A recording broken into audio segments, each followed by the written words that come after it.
শুয়ে পড়ছো? কিছু লাগবে তোমার? না, একটা কথা বললে না, এখন নিজের মতো চুপচাপ শুয়ে পড়ছো তাই। তুমি কাজ করছো বলে বিরক্ত করিনি। তাই কি? মানে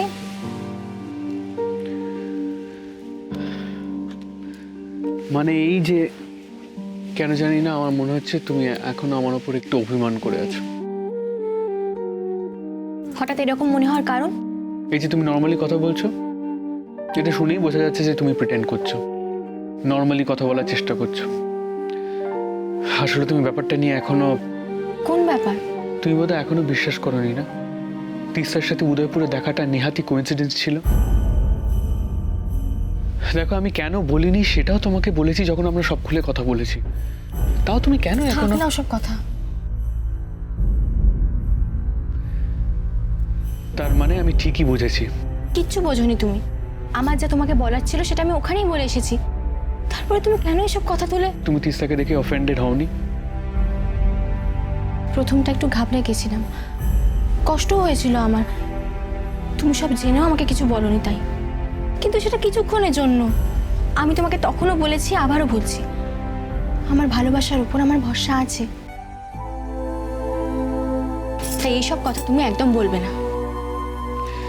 বেশ, বলবো না। তাহলে এতক্ষণ কথা বলছিলে না কেন? ওই যে বললাম, তুমি এমন গোমরা হয়ে কাজ করছিলে, আমি কিছু বলার সাহসই পাচ্ছিলাম না। কাজ আর করতে পারছিলাম কোথায়? তাহলে কি ভাবছিলে বলো? আমি এই প্রশ্নটাই তখন থেকে করতে চাইছিলাম। উদয়পুরে যাওয়ার আগে তোমাকে একটা প্রশ্ন করেছিলাম, তুমি এড়িয়ে গেছিলে। এখন বলো না সত্যি করে, আমাদের ব্যবসায় সবকিছু ঠিকঠাক চলছে তো?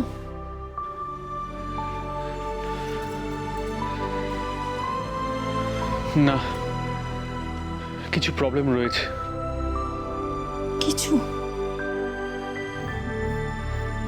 অনেকগুলো প্রবলেম রয়েছে, আর সেগুলো কি করে ঠিক করা যায় সেটাই ভেবে চলেছি। মা সেই কারণেই চিন্তা করছে?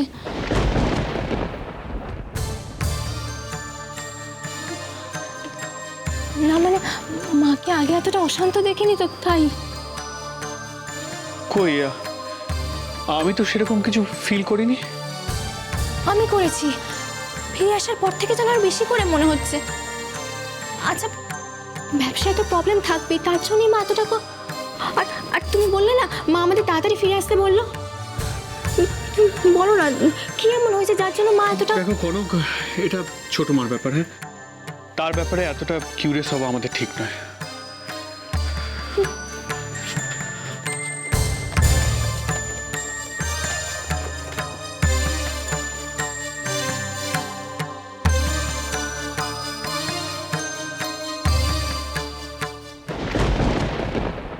কিউরিওসিটি হইব নাই বা কেন?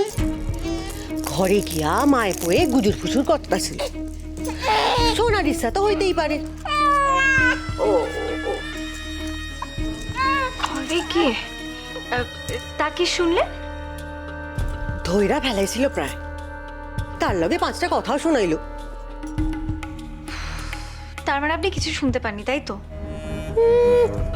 তাই আর কি, সাদে ভাই বোনদের মধ্যে আমাকে সব থেকে ইন্টেলিজেন্ট কইতো।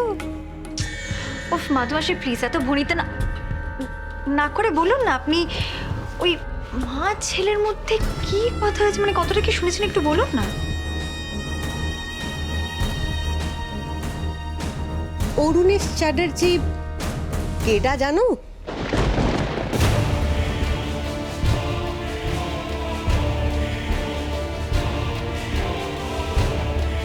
অরুণেশ চ্যাটার্জি নামটা না খুব শোনা শোনা, কোথায় যেন শুনলাম। এই মাধুমাসি বলছে যে হঠাৎ অরুণেশ চ্যাটার্জি কেন, কিছু শুনে বলুন না কি শুনেছেন। আরে অরে লইয়াই তো প্রাইভেট টক হইতাছিল অগ মধ্যে। তাই? হিন্দিরা তো ফস কইরা অরুণ কইয়া ফেলাইল। ভাবো, অরুণের স্থিকা অরুণ, তার মানে অগমধ্যে বেশ মাখো মাখো একটা ব্যাপার আছিল। মাঝে একটু ডিটেলসে বলুন না, আর কি শুনেছেন? আসলে ব্যাপারটার মধ্যে একটা টুইস্ট আছে বলে মনে হচ্ছে।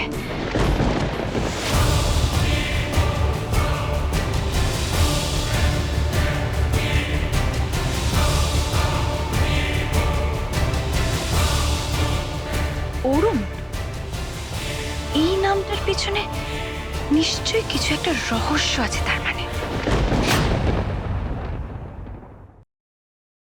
মা, আসবো ভেতরে? নিশ্চয়ই আসবে, এসো।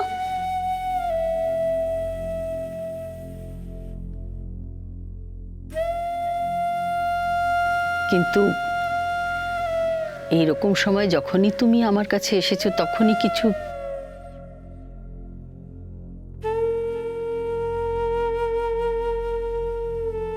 কি সমস্যা হলো আবার? দেখি, তাকাও আমার দিকে। কিছু বলবে বলেই তো আমার কাছে এসেছো। কি বলবো মাকে? ওনারও তো বয়স হয়েছে, শুধু শুধু মানুষটার দুশ্চিন্তা বাড়বে তার থেকে। না মা, আসলে এত রাতে আপনার ঘরে আলো জ্বলছে কেন এখনো শোননি তাই ভেবে। বুড়ো মানুষ বলে কথাটা এড়িয়ে যাচ্ছ। আমাকে এত আগলে কেন রাখো তোমরা সবাই, বলো তো? ঝড়ঝাপটা কি আমি কিছু কম দেখেছি? যদি ধরেও নিয়ে যে তুমি দেখতেই এসেছিলে, তবু আমার কেন মনে হচ্ছে যে তোমার কিছু বলার আছে। বলো না, বলে হালকা হয়ে যাও না ইন্দু। না মা, আসলে সত্যি মাঝে মাঝে দেওয়ালে পিঠ থেকে যায়, তখন মনে হয় একটু আপনার কাছে আসি, এলে বোধহয় মনটা ভালো লাগবে। কিন্তু আজ সত্যি তেমন কিছু নেই, ঘুম আসছিল না তাই।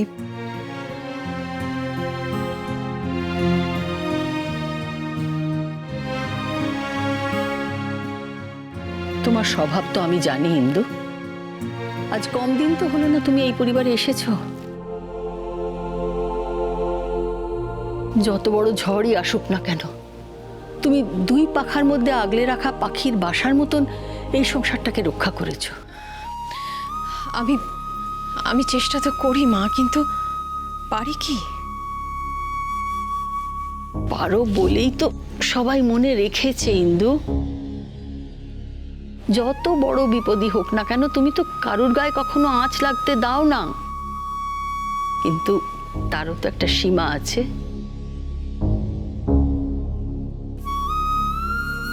আপনার থেকেই তো সব শিখেছি মা। যতদিন এই পরিবারের, এই সংসারের হাল ধরে থাকবো, ততদিন চেষ্টা করব এই পরিবারের প্রত্যেকটি মানুষের ভালো মন্দ, সুখ দুঃখ, সম্মানকে দুহাতে আগলাতে। আমাদের ক্ষমতা আর কতটুকু? তাও রবীন্দ্রনাথের গানের কথার মতন করে বলতে হয়, আমার এই সীমার মাঝে অসীম হওয়ার চেষ্টা।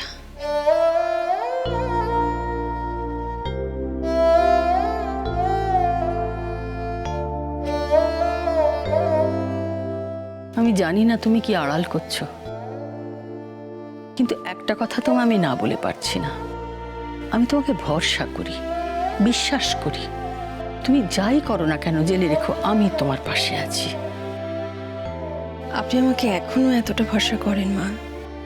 তুমি যে আমার আয়না, আমার সমস্ত স্বপ্ন, চাওয়া পাওয়া, আমার অতীত, সবকিছু যে আমি তোমার মধ্যে দিয়ে দেখতে পাই। এক কথায় তোমার ভবিষ্যৎ যেমন আমি, তুমি আমার অতীত ইন্দু। মা আর মেয়ে কি আলাদা হয়? তুমি তো আমার মেয়ে, আমরা তো অভিন্ন।